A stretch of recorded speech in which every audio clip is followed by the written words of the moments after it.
போக வேண்டாம்னு சொல்லி அந்த பாட்டி சிங்கிளாக வந்திருக்காங்க திருநெல்வேலியிலேருந்து. அவங்களுக்கு கண்டிப்பாக ஒரு 8 இயர்ஸ் இருக்கும், கண்டிப்பாக 80 வயசு. சொல்லவே 0 பட்ஜெட்ல வந்துட்டு போயிடலாம். நீங்க பஸ்ல வர்றது இந்த ஊர்ல இருந்து அந்த ஊர்ல இருந்து இங்க வர்றதுக்கு மட்டும் தான் செலவு ஆகுங்க. கண்டிப்பா வேற எந்த ஒரு செலவுமே இங்க இல்ல. எங்க அம்மா ஒரே ஒரு டைம் தான் வந்தாங்க 2023ல.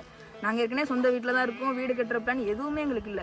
அவங்க ஒரு டைம் வந்துட்டு வீடு கட்டணும்னு சும்மா அவங்க யதார்த்தமா வேணுது, அது நடந்ததுனால அவங்க இந்த கோயில் மேல அவங்களுக்கு இன்னும் கொஞ்சம் அவங்க ஹார்ட்லி 4 hours 3 to 4 hours தான் ஆகும் மேலே ஏறுறதுக்கு. நல்லா உட்காந்துட்டு வந்தீங்க அப்படின்னா மேக்ஸிமம் 5 hours மேல ஆகவே. நம்ம ஒரு விஷயத்தை மட்டும் நல்லா புரிஞ்சுக்கணும். வாழ்க்கையில் பயணம் பண்ணுறதை மட்டும் விட்டுறாதீங்க. ஏன்னா நம்ம வாழ்க்கை ரொம்ப சின்னது, ஆனால் இந்த உலகம் ரொம்ப பெருசு. அதனால் உங்கள் பயணத்தை மட்டும் மிஸ் பண்ணிடாதீங்க. இந்த வீடியோவை கடைசி வரைக்கும் பாருங்கள். ஏன்னா நம்மளில் நிறைய பேருக்கு சித்தர்கள் பயணித்த மலைக்கு நாமளும் பயணம் செய்யணும்னு ஆசை இருக்கும். ஆனால் அவங்களுக்குள்ளே உள்ள நிறைய கேள்விகளுக்கு பதில் கிடைக்காதனால அந்த